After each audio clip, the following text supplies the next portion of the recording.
Hello ladies and gentlemen, welcome to my RPG Maker vs Ace video tutorial snippets. In this episode I'm going to be teaching you how to make a boulder that is pushable and also a way for you to make pressure plates so you could keep doors. You could use a boulder to basically open a door or something like that, like in those Zelda games where there's this pressure plate. When you stand on it, the door opens, but then when you move it closes, and then you have to find the boulder to put on top of the pressure plate, so something like that.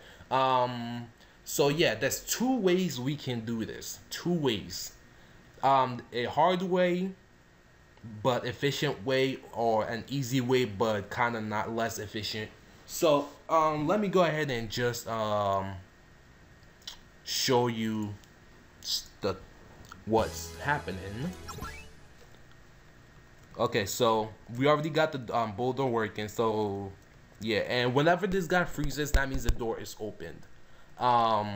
He should freeze right about. Oh, something is wrong. Okay, yeah, something is wrong. Something that's not set to what it's supposed to be set to. Oh yeah, because I cut this out. Okay, let me just. It doesn't matter. Blah, blah, blah, blah, blah, blah. I'm gonna delete all of this anyways and start fresh. Okay, so the first thing we want to do, I'm gonna go ahead and keep this guy here. All he basically does is change graphics if the door opened is on. So what we're gonna do first, we're gonna make the rock, of course. So let me go ahead and just delete this new event. So what you want to first do is make a new event. You can name it or not. That's mainly to keep track of stuff easier. Then we're gonna look for the graphics, which is going to be a boulder / rock. And I like this one, so I'm gonna pick it. So what you want to do, the second step, actually, yeah, first make a new event. Second, pick the graphics. Third, what you want to do is go down to trigger and set this to player touch. That will basically make the content run when the player touches it, in case you didn't know that. So what we want to do to get the boulder to actually move, we want to come down to the event commands and go to page 2 and then go down to set move route, and we make sure that you select this event unless you're making just one event and you want to manually pick this name for some reason. Just make sure you pick this event because we're moving the rock, we're not moving anything else but this rock. After you do that, there's okay, after you pick this event, then what you want to do is come down to the movement commands and you want to select move away from player, which is here. That's all you need. Now after you do that, that's another thing we have to do. So wait for completion, you can check that or you can not check it. It doesn't really matter, but I prefer having it not checked. But you must check skip if cannot move, because that might freeze up your game when you move the boulder like out the screen and it can't move anymore. Like it will just like freeze. So yeah, that is it for the boulder. So let's go ahead and test out this boulder.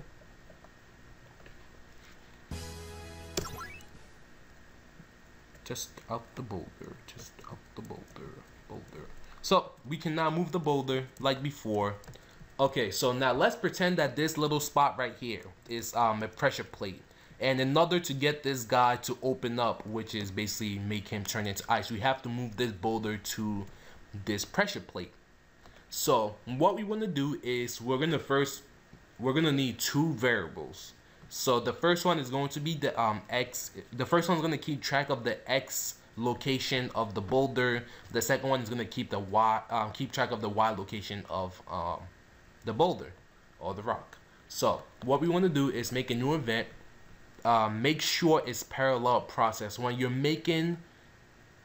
setting something, always make sure you use a parallel process. Unless it's something that only sets once, then you definitely don't want to make a parallel process.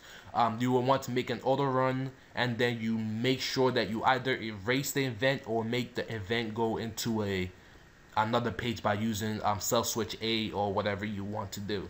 But if you're making a setter that's always updating, yeah, that's always updating, always use a parallel process. So let's call this variable setter. Again, you don't have to name it. I'm just naming it to keep track of stuff. So what we first want to do right here is go down to the first page of event commands, go down to control variables, and we want to make basically you want to pick out a variable. You could name it or you could not, but I don't know why you wouldn't name it. Let's name it rock X and rock Y. I'm just gonna name this rock Y so I don't have to do it in the other menu, and then pick rock X. Okay, oops.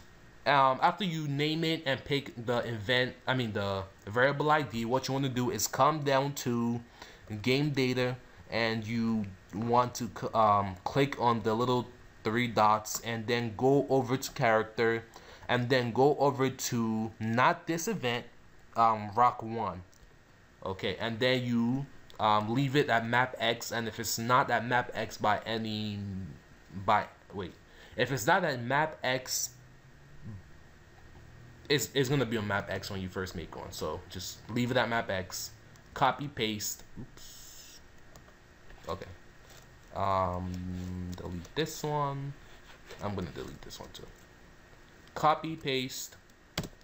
Make sure you change the second after you copied and pasted. Make sure you change it to rock Y, and then you want to come down and press the 3 dots again. Leave this where it's at, and then go down to map Y. Okay. Yeah, I'm gonna cut this one out. I'm gonna come back to that later. So right now we have our variable setter. So this event basically just keeps updating the 2 variables with the location of the boulder. So if the boulder moves here, it's gonna set the variables to it's gonna set the X variable to 9 and the Y variable to 8. If the boulder moves here, it's gonna set it to 9 and 7. If it moves here, it's gonna set it to 8 and 7. If it moves here, it's gonna set it to 8 and 12. So again, this is the easy way to do it, but the less efficient way to do it. So now we're gonna make a new event, and this is going to be our. Okay, let me make a side note right here. So the second event we're making, you could definitely just make it in this event to save your resources. But I'm making a new event just because I can, and because it's easier for me to explain it to you. But everything that I'm doing in this new event, you could also do it in this event, and it will work perfectly. So make a new event, and I'm gonna call this processor. Yeah, all capital, processor.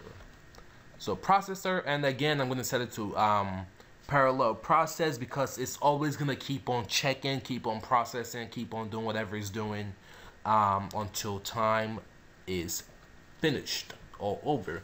So what we're gonna do now is we're gonna condition this. We're gonna do a conditional check. So go down to variable, and we're gonna check. The first one is gonna be the X, and we're gonna make sure to make it whatever the location of the pressure plate is. So our pressure plate right now is at 8 and 6. So the X is gonna be set to 8, and the Y is gonna be set to 6. So we're gonna come down here. So we're gonna set this. Ooh, I forgot it. Damn it. Something and 6, 8 and 6. Okay. So we're gonna set the X to 8, and again we're gonna copy. When you paste, make sure you paste it right below the rock X equals 8. And then what you want to do is go back up to it and press spacebar or right click and then edit, and then make sure you change the rock X variable, make sure you change it to the rock Y, and make sure you change this to a 6, and make sure they're both equal to. Okay, so we are done with that. And then after that, what you want to do is insert a new event command right below the rock Y equals 6, and we are going to make this turn on the switch door opened on. Okay, so that's basically how we do it. And you also don't forget to set the switch off when the boulder is not on the pressure plate. So we would want to come down here, and then we want to turn it off. So make sure it's right outside of this right here. And then once we test this, it should work. How we yeah, it should definitely work. If we move this boulder to the snow, this guy is gonna become frozen. So move it up. Now he's frozen, and when we damn it. Okay, so that again right there is partially my fault because I forgot to copy, paste. So make sure you keep you set the door opened off in both of these else's, and now it should work without any glitches. So this is the easy way to do this, and also the less efficient way to do it, because let's say you want to do this exact same thing in a new map. Let's say you want to do the same exact same thing in the new map. You're gonna then have to come down to the processor, and then you have to go into the rock, and then you have to change. You have to find the X location of the map you want the pressure plate to be in, and then you have to change the number, and then you have to press OK, and then you have to do the same thing for the rock Y, and then you have to press OK again, and then you have to press OK again. So that's not efficient at all. So what I like to do is basically use region IDs for this because it makes it so much easier. Okay, so we're gonna use the same variable setter to set our region ID to actually be able to be conditioned. So before, let me check on my time. Okay, so the first thing we want to do is right click, insert, and then we want to go to the third event page, and then go down to where it says get location info. Not a lot of new players or new makers or new makers know what this does. So go to get event location, right? And then the variable for ID, variable for info is basically the variable that's going to store whatever info this whole thing processes. So we want to make a new variable called region ID. I've already made it, so I'm selecting it right now. And what kind of info are we checking for? Well, we're going to be checking for region IDs. So now we could either set it manually, which is not what we want to do at all, especially for this for this situation. There we go, that's the word I'm looking for. Because let's say if I set this to right here, so it's gonna say, okay, whatever region ID is on this location, that's what this region ID variable will be set to. So if it was like region ID 2, like if region ID 2 was on 8.6, then this variable will be set to region ID 2 or 2. If it was region ID 5, then it will be set to 5. That's not what we want. We want it to be, we want to like dynamically change the region ID based on whatever, like wherever the rock is. So we want to set it to rock Y and rock X and rock Y. So what does that mean? That means, let me pull up my region ID. That means if the rock is on 1, the variable, if the rock is on region ID 1, the variable would be set to 1. If the rock is on region ID 3, the variable will be set to 3. If the rock is on region ID 4, the variable will be set to 4. And it works the same way with terrain tags. So what you an example of that would be, if I set this to like if I set this to 4 and the rock is on it, then the variable will be set to 4. If I had this at 3 and the rock is on that tile, then it will be set to 3. It also works the same way for the tile ID 1, 2, or 0, 1, 2, 3. I forgot how it's counted. So again, just focus on the region ID. That's all you need to focus on for this thing. Okay, so now that we have the region ID set to the variable, now how do we check this? So what I'm going to do right now is make a new event page. Okay, and then this first event page, I'm just going to make it cell switch A so it doesn't like interfere with what we're doing. Okay, so it's very simple. all we have to do is insert conditional branch, and then we want to go down to variable, and then we want to select region ID region ID variable, and then we have to keep this at equals to, and then you just put down whatever region number ID that you want from 1 to 56 or 50 something. I forgot what it was. Since we're checking for region ID 1, I'm gonna just set it to 1, and we are done. All we have to do now is basically tell the script the event to do what we want. So if it's on region ID 1, turn on. If it's not, then turn off. It's that simple. If it's on the region ID 1, turn on. If it's not, then turn off. So let me bring back up the region ID. So as you can see, region ID 1 is here, here, here, here, here, here. I put it in multiple places just to show how much more efficient it is. So new game, so it's gonna be basically the same thing. If I move this, let me move this out the way so I can see where I'm at. So right now it's on 2. If we pressed F9 and we went down to variable, you will see that region ID is equals to 2.